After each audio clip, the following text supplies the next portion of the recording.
Good morning. It is Sunday, the 30th of April 2017, and it's amazing. You go for a walk at 5:30 in the morning, at dawn, see the sunrise, see the views, hear the birds, get a bit of pollen, and you come back thinking, I've just got to do a video. But before I begin what I wanted to say, what I thought I'd say as I went on my walk, I heard about this heavyweight boxing yesterday, with Anthony Joshua, who defeated Klitschko to win the heavyweight title.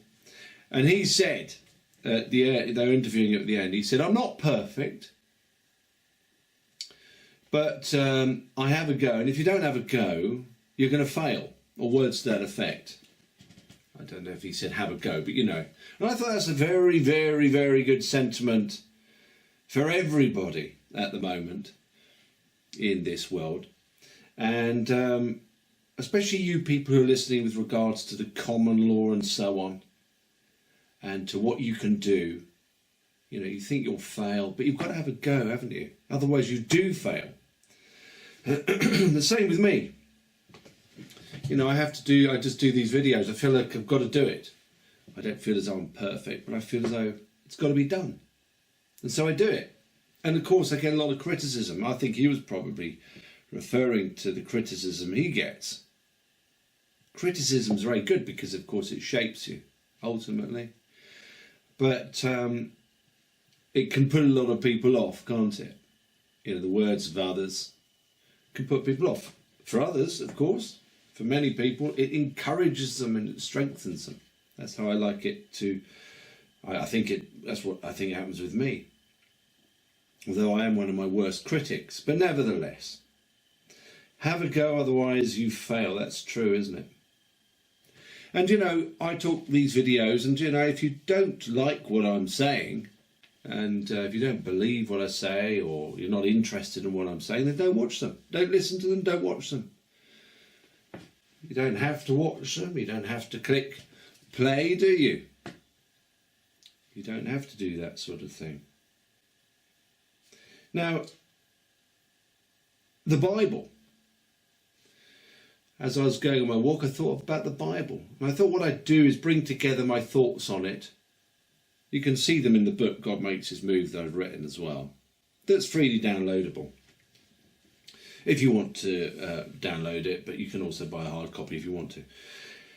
Anyway, yes, the Bible was originally written. This is pretty clear to me. The Bible was originally written for a certain people, originally underlined. Hence Adam, the name Adam comes from Adam. I think that's how you pronounce it. And it means ruddy faced, fair skinned. You're going to get a ruddy face when you've got very fair skin. And I believe that the creation that's talked about in the Bible, it began in Crete. And I'm not the only one who thinks that as well. And also, if you look at the Old Testament, the word world or earth, I think it is. I should have looked this up before I did it, but anyway, it doesn't just mean the entire world, it could also mean an area of land. Anyway, I believe that the creation began in Crete. There's a lot of people there who believe that, and a lot of history of Crete that goes back to red-haired people. But anyway, I believe it's in Crete, and the clues are all around us, aren't they? Crete, create, creation. And interestingly, just north of Crete, I think it was north of Crete, there was an island that many claim, there's a lot of evidence that points to it, that was Atlantis, a bigger island or an area that sank. And if we think about the Bible, what happened with Cain, he was sent away from the Garden of Eden, which could well have been at either Crete itself or an area of Crete, sent away, and then he created a city called Enoch, which was highly advanced technologically. And so therefore, I suppose you can see the Atlantis link. But anyway, I think that's a side issue that's worthy of interest and consideration. Now, this people, the Adam people, was the last race to be put here on this world. In other words, there were other races here already. Otherwise, how could Cain have gone away and started a family and built a city?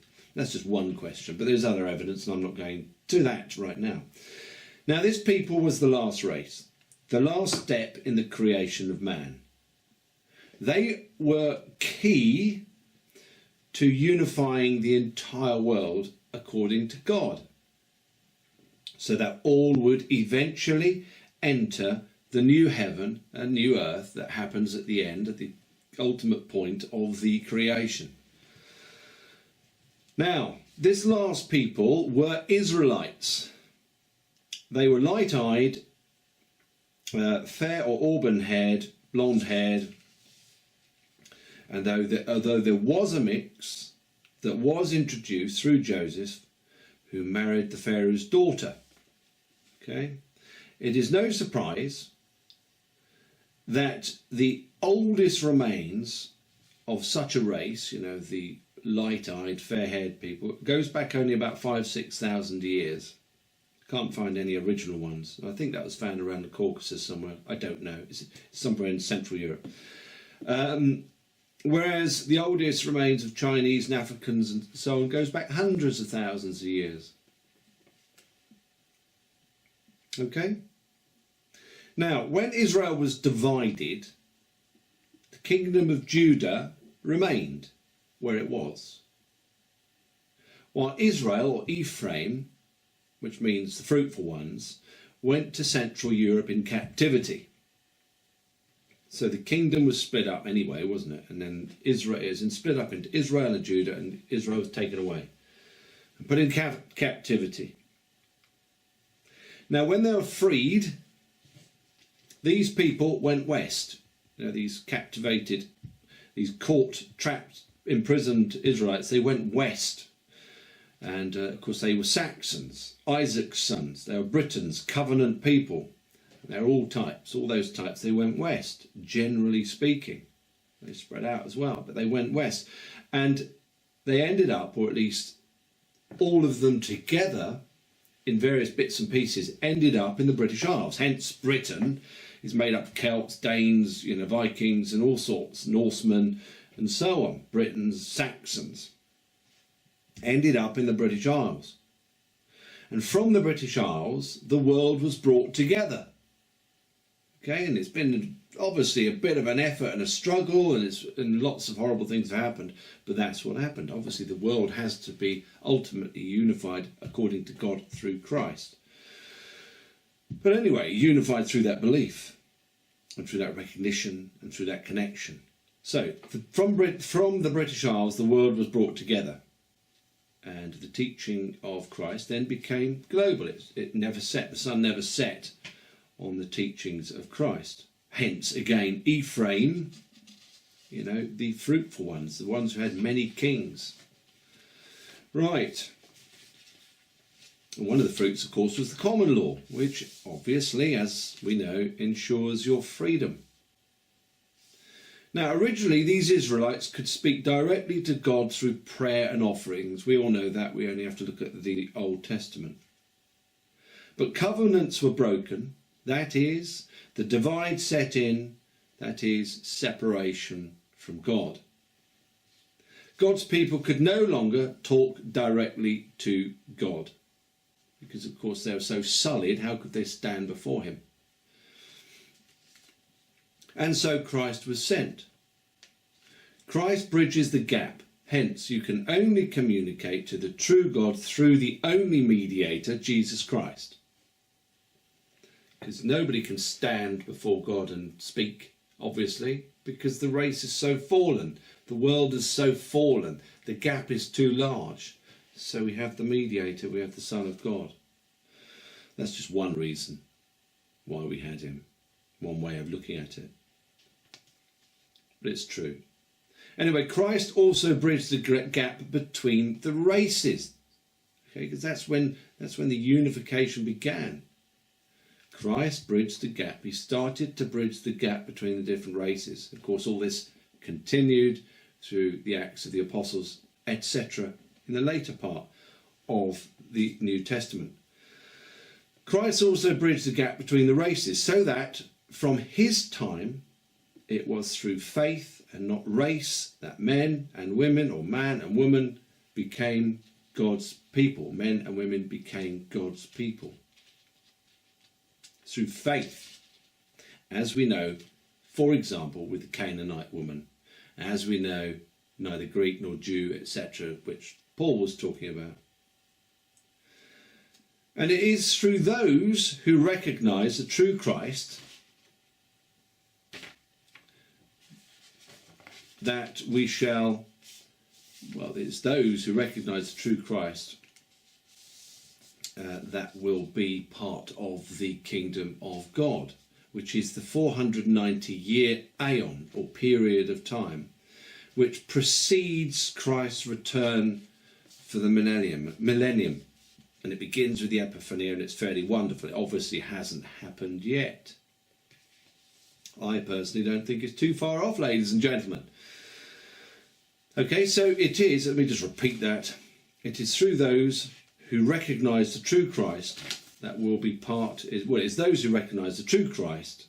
It is those that will recognise the true Christ that will be part of the kingdom of God, which is the 490-year aeon, which precedes Christ's return for the millennium and begins, of course, with the Epiphany. And at that time, it also looks like there will be many resurrections.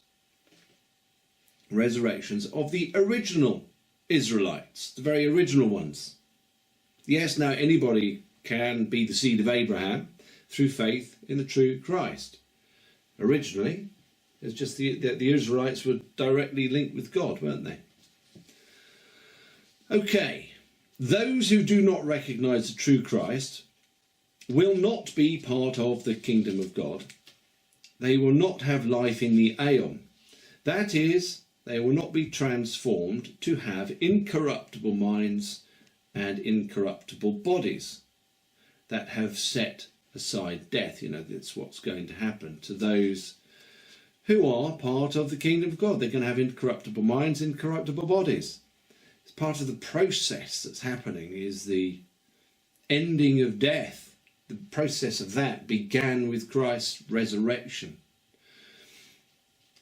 The evidence of which I think is all around. And I do think, and I know some of you might dismiss this, but that Turin shroud and that other piece of cloth for the head that go together amazingly and seem to have signs of resurrection happening to it. I think that's one little pointer there. Somebody said to me, as if somebody said, there would have to have been one thing left behind, you know, with regards to that Turin shroud. But anyway, let me continue. Those who do not recognise the true Christ will not be part of the kingdom of God. You know, they will not get the incorruptible body and incorruptible minds, or have them. They will not be transformed from above. They will not be reached down to. Okay, however, those who do not believe or in the true Christ or recognise the true Christ will live in peace, because, as it says, each will sit under his own fig tree, and there will be a time when there's no war. So, you know, everyone's going to go to his own religion. If he doesn't believe in the true Christ, that's fine. They go and get on with their own thing, wherever they're meant to be doing it. Okay? And of course, the kingdom of God will be a strongly applied God's law. And I suspect that the closest we get to that is a widespread and clear application of the common law, or something very similar to it. Probably a highly improved version.